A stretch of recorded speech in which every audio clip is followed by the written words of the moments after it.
And now with Tavis Smiley, joining us his co-host on the radio show, Smiley and West, Cornel West. Cornel, welcome.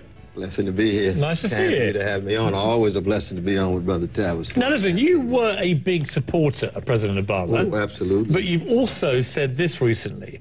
You described him as the black mascot of Wall Street oligarchs and a black puppet of corporate plutocrats.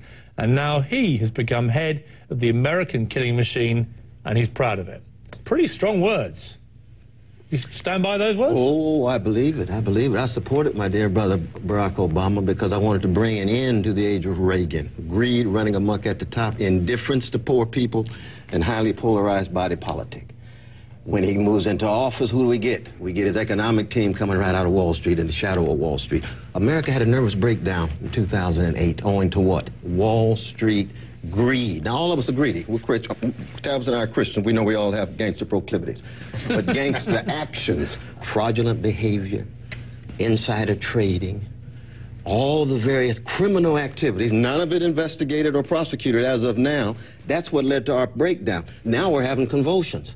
A debate over cutting, and when it comes to poor people, there is a state of emergency in America.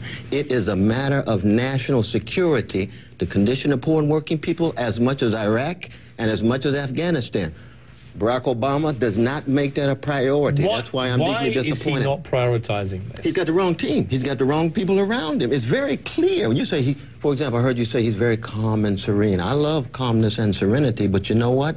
When people I'm concerned about are catching hell, which is working people of all colors, poor people of all colors, then you ought to have a state of emergency. FDR had a state of emergency. Abraham Lincoln, state of emergency. LBJ, our white brother from Jim Crow, Texas, has a state of emergency in regard to black Americans. He had conscience. Let me ask you a difficult question. Does the African-American community in America generally, do you think, does he feel particularly let down because he's African-American, that you feel he's not doing enough for other African-Americans, many of whom are poor? I think Brother Tavis said it well. I think there's an ambivalence. I think in black America, black people, for the most part, have a deep sense of protection of Barack Obama, right? He's viciously attacked by Right Wing and Fox News and others all the time. He lives under threat of death. We all pray for him daily. But I mean, I haven't heard Fox News quite say what you said about him, so well, no, it's all relative, isn't it? You know, the reason is I tell the truth. Fox News doesn't.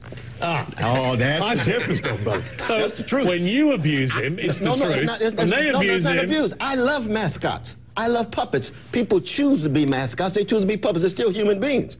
But when Fox News accuses him of being a socialist, and he's very much an extension of the very corporate state that has been squeezing out the juices of our democracy, making it difficult for poor children, precious children of all colors, to live lives of decency. Tavis says the main focus now must be jobs, jobs, jobs. Absolutely. And most people are now in a consensus about this. And focusing on poverty. How do you get people who are out of work back to work quickly? How do we fix this crisis? Well, one thing is that America has tremendous creativity when America has a priority. When you make jobs a priority, the kind of thing Tavis talked about, Paul Krugman talks about, Frank Rich talked about, Bob Herbert talked about, we can go on and on and on.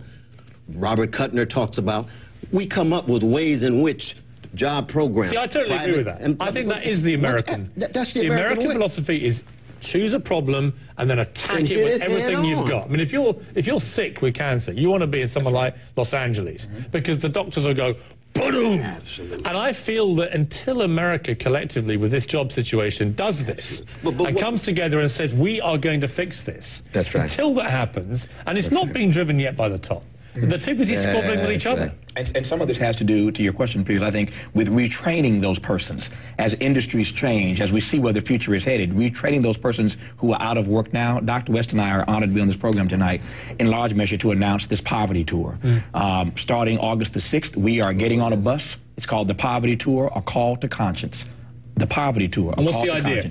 The idea is to get on this bus and to go to big cities and small towns, starting with Native Americans and African Americans and Hispanics and white males and white women, children and seniors and homeless veterans all across this country in 15 different cities. We're going to raise the issue of poverty. We're going to talk to those persons who are battling it, who are struggling, those who've lost their homes, those who don't have jobs, those who are struggling to get an education. We want to use this date, this week of August the 6th through the 12th, to put as much attention, as much focus, as much spotlight spotlight as we can on raising the issue of poverty in America higher on the agenda. In this presidential race that we're about to embark upon, somebody has to stand up and defend and fight for and not be afraid to talk about the plight of the poor in this country. This issue is starting to get a lot more traction in this country. We're delighted that this tour is bringing in other persons who believe, as we believe, that this issue got to be higher on the agenda. The NEA supporting us on this, the AARP Foundation supporting us on this, and every day more and more institutions are signing up to support this. I mean, you're both very passionate about this. I think what you're doing is great with this bus. Great. That's good.